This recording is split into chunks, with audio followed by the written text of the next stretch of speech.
Welcome back, my friends, to Strength for Today for August 14th. Finishing well. This will be good. Let's look at Hebrews 12, verse 1.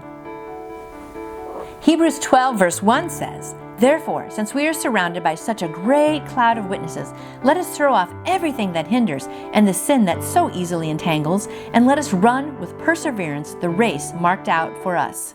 I just love that verse. Let's all run the race. Here we go. Regularly, we see reports of heroic finish by a competitor in a long-distance running event. Dehydrated, some have collapsed and completed their race by crawling across the finish line. Sometimes a fellow competitor gives up his or her own chance of winning by helping a faltering runner, or as a parent or friend comes down from the stands to assist. And in marathons, a parent is often seen pushing a cart carrying a disabled child who wanted to compete. In all these cases, these competitors are not heroes because they won, but because they finished.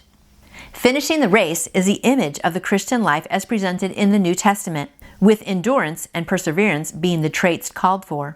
We are not running anyone else's race. We are running the race that is set before us. Since every race is different and unique, to finish is to win the race God has set before us individually.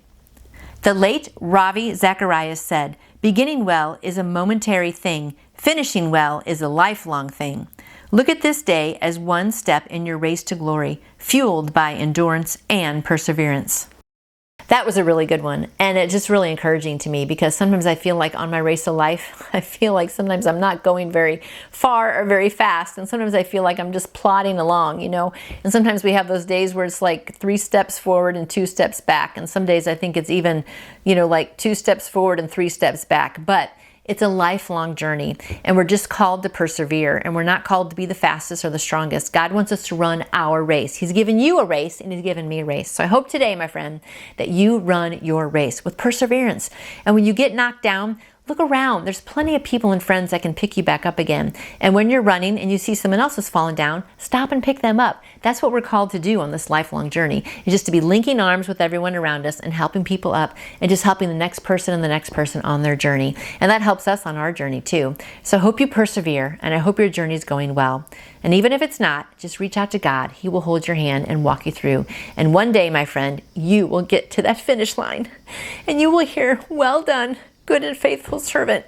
And that's all I'm living for. I just want to hear those words one day when I die, that I know I've been a faithful servant. And I hope you are too. So I hope today you persevere on your journey, and I'll see you back here tomorrow. You can order your own copy of Strength for Today by Dr. David Jeremiah by going to davidjeremiah.org or calling Turning Point at 877-998-0222. And I would like to answer any question you may have about faith in Jesus. Just email me through my website, nancyjoytoyou.com. I hope you lean on God's strength and have a fantabulous day.